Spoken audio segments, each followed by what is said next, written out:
प्रचंड जीत का कारण डबल इंजन की सरकार पर, जिसका नेतृत्व मेरे प्रधानमंत्री केंद्र में और मुख्यमंत्री नीतीश कुमार जी बिहार में कर रहे हैं। इस डबल इंजन की सरकार जिसका मजबूती से समर्थन बिहार फर्स्ट, बिहारी फर्स्ट की सोच कर रहा है, एनडीए के तमाम घटक दल कर रहे हैं। मुझे लगता है कि हमारे गठबंधन की एकता पे बिहार की जनता का विश्वास और महागठबंधन का अहंकार उनको ले डूबा है और हमारा विश्वास ने हमें जीत दिया। चिराग जी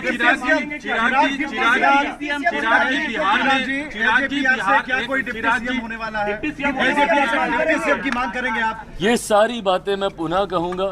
मैंने हमेशा गठबंधन की मर्यादाओं का पालन किया है और मैंने हमेशा कहा था कि जब सही समय आएगा ये बातें हम लोग गठबंधन के मंच पर रखेंगे। मैं मानता हूं कि आज रात से लेकर कल दिन भर तक कई राउंड्स ऑफ मीटिंग, अलग अलग चीज़ों को, सरकार कैसे बनेगी, सरकार का स्वरूप कैसा होगा, सरकार में किस दल की क्या भूमिका होगी, इन तमाम बातों पर विस्तार में चर्चा की जाएगी। फिलहाल समय सारे सर्टिफिकेट्स इकट्ठे करने का है, अपने प्रत्याशियों का जो अब विधायक बन गए हैं उनका मुंह मीठा कराने का। चिराग जी, आपके प्रदेश में राहुल गांधी यहाँ आए, वोट अधिकार यात्रा की, वोट चोरी का आरोप आरजेडी और कांग्रेस ने भी लगाया। एसआईआर के बाद ये पहला विधानसभा चुनाव था। वो जो आरोप लगाते थे अब नतीजे सामने हैं, उन तमाम आरोपों पे क्या कहेंगे अब नतीजों? मुझे लगता है इस एक जीत ने तमाम उन सवालों पर भी पूर्ण विराम लगाने का काम किया जो भ्रम विपक्ष ने फैलाने का प्रयास किया।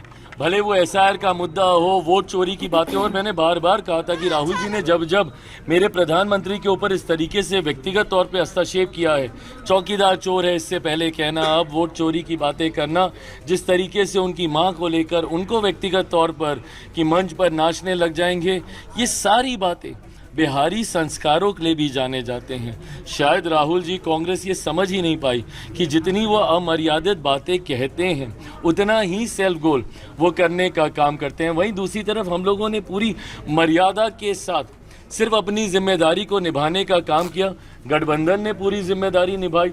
आई कांट थैंक मेरी पार्टी के नेताओं को मैं जितना धन्यवाद दूं, जिस तरीके से हमारे तमाम प्रत्याशियों ने अपना कैंपेन चलाया, जिस तरीके से हमारे प्रदेश के प्रभारी जिनको संगठन और चुनाव दोनों की जिम्मेदारी दी गई, अरुण भारती जी की भूमिका रही, जिस तरीके से हमारे तमाम प्रकोष्ठों के नेताओं की जिम्मेदारी रही, जिन्होंने हमारे कार्यक्रम से लेकर अशरफ जी हैं, वेद प्रकाश पांडे जी हैं, यहाँ पर हमारे तमाम प्रवक्ता साथी हैं, राजेश जी हैं, जिन्होंने मीडिया से लेकर, संगठन से लेकर, चुनाव की रणनीति से लेकर, और हमारे तमाम साथी जिसमें मेजॉरिटी में सब चुनाव लड़ रहे थे, हमारे प्रदेश अध्यक्ष चुनाव जीते हैं गोविंदगंज से, राजू तिवारी जी, जिस तरीके से हमारे प्रधान महासचिव संजय पासवान जी बकरी से, जिस तरीके से ब्रह्मपुर से हुलास जी, जितने भी संगठन के साथियों ने भी चुनाव लड़ा और पार्टी की और गठबंधन के भीतर जो तालमेल रहा, मुझे लगता है इसने प्रचंड जीत की ओर